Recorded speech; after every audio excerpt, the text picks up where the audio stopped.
Welcome to a brand new series on a brand new YouTube channel. This is the Flying Scotsman FM.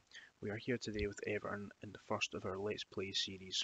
What we're going to do today is we're just going to set the scene, have a look at the club history, have a bit of a look at the information about the club itself, check out the club vision both from the board and from the supporters, and then we'll take a wee deep dive into the squad, see where we need to improve before the season starts.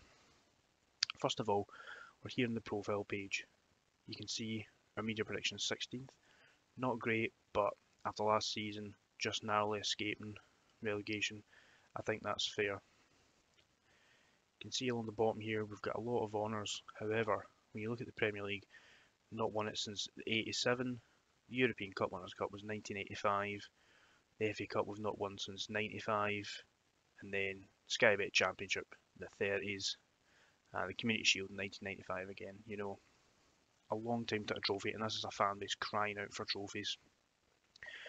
And you would be able to see why, as we are a rich club.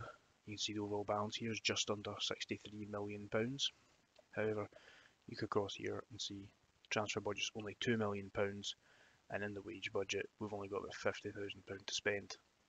Now, the reason for that, although we do have a large overall balance at the moment and we are considered a rich club, if you look at the debts and loans over at the side, we have £850 million worth of debt. £53 million worth of which is transfer debt. Wide range of debts.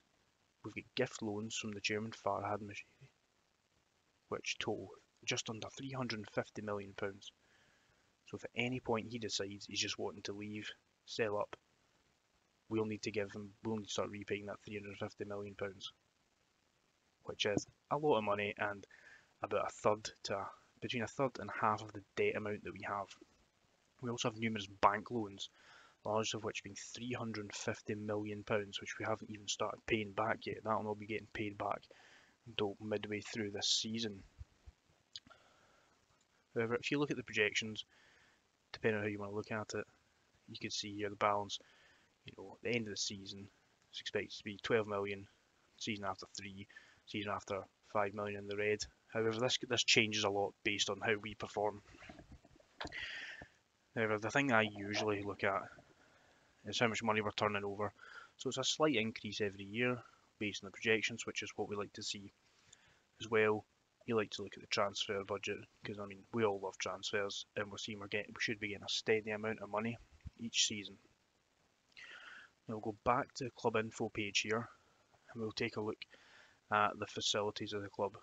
So at the moment we're currently playing in Goodson Park with a capacity of just under 40,000, but at the end of the second season we are due to move into the 52,888 capacity stadium at Bramley Moor Dock. However, this currently doesn't have an official name in real life, so I think in game it will just be called the Bramley Moor Dock. Now, my aim is that by the start of the third season, we will be in Europe. I would like to open the new stadium with some European football to show for it. However, I think we do have a bit of a task on our hands to get there. Especially when you look at the history of the club. So if we go back to 2004-2005 season, when Everton were skint, had no money, and were, bargain basement shopping for players, we finished 4th.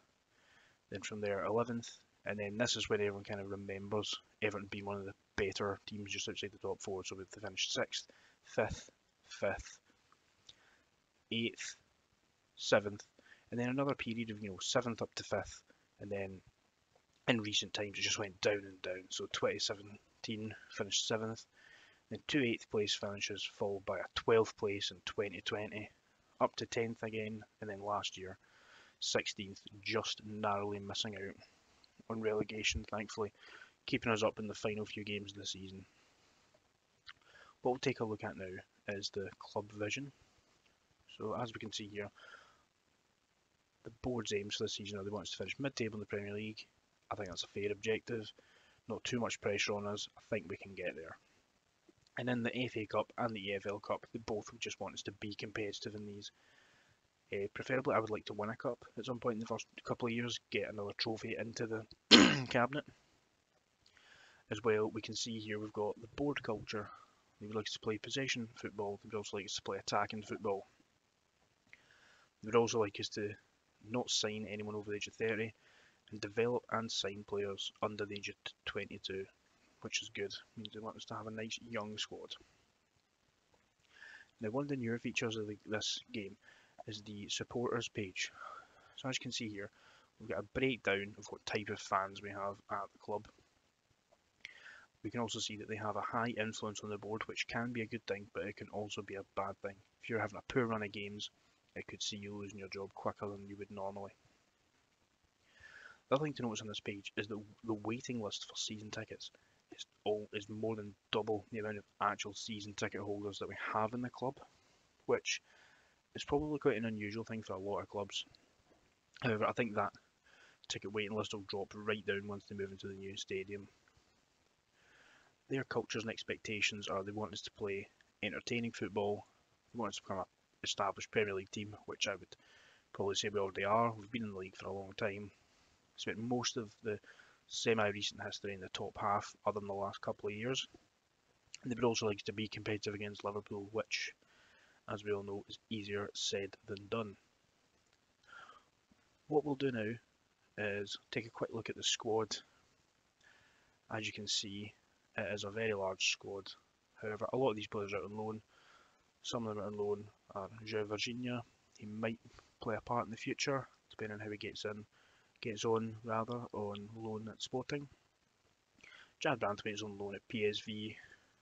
If you take a look at him, he looks like he could be a very good centre back or even a left back in the future.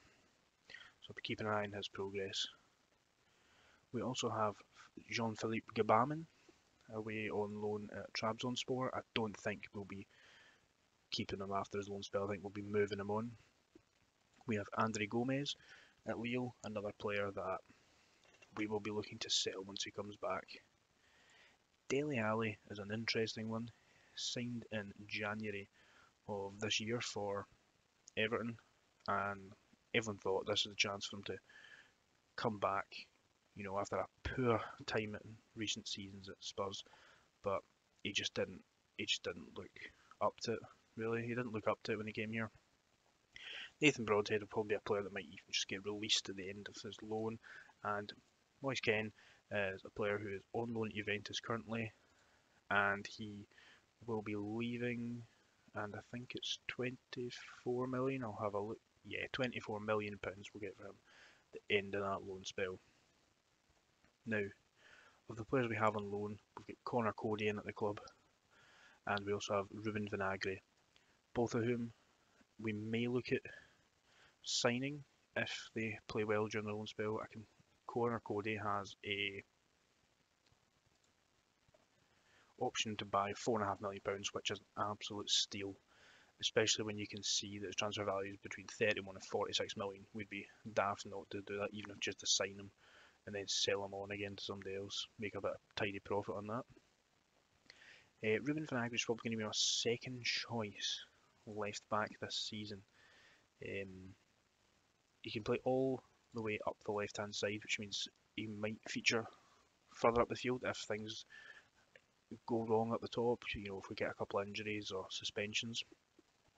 He has an optional future fee of £18 million, so it is a bit steeper, considering he's only worth between 14 and 21. I'm not entirely sure if we will exercise that option and sign him. We'll see at the end of the season how that goes. The players that we're going to build around will be based on this 4-3-3 that I made earlier on. So as you can see here, this is the 4-3-3. If I was just to put a quick line up together here, we would have Jordan Pickford in goals. We'd have the young Nathan Patterson on the right hand side, who has been absolutely phenomenal this season. We would then have James Tarkowski playing the left side of the two. Connor Cody will go in alongside him. These two players at the back have been steady for Everton through large parts of the season. If we were still looking at Michael Keane and Mason Holgate, I think we might be in a bit of trouble. So Mikalenko will go here on the left hand side, with Idrissa Gana Gueye, who's just returned to the club, just in front of them. Oops. just shoring up the defence here. He'll be vital to win the ball back and get it to our forward players. Alex Iwobi will be playing in the more attacking role in the midfield three here, a role that he's excelled at so far this season. The deep line playmaker we're going to have as Onana, although we'll probably change that role at some point. These roles aren't set in stone, this is just what I've came up with quickly just before we started filming here. When we look at the forward line, we'll probably have Dwight McNeil on the left to begin with, and Anthony Gordon on the right hand side. And then once fit, Calvert-Lewin will be up front. Whoops. Calvert-Lewin will be up front. He'll be the spearhead of the attack. We'll be looking to get as many crosses into the box with him as possible. Now, in terms of players on the bench, we will still have Ben Godfrey when he's back fit, Tom Davies, local boy, Doucouré, Garner, Townsend, Damari Gray, Neil Mopey. A lot of options in the forward areas. So we might see a bit of chopping and changing. It just completely depends. And that's all for today's first episode. Let me know if you've enjoyed it. As I said, it's the first video I've ever done, so any comments would be much appreciated. Please like the video, share the video around if you can, and what we'll do is we will come back just on the 8th of August, game time obviously, to play our first game of the Premier League season against Brentford, and we will also do a recap of the games that we've already played in the friendlies, and we will also recap any transfer business we've done. This has been the Flying Scotsman FM. Nice to see you, and hopefully you enjoy the journey with me. Thank you.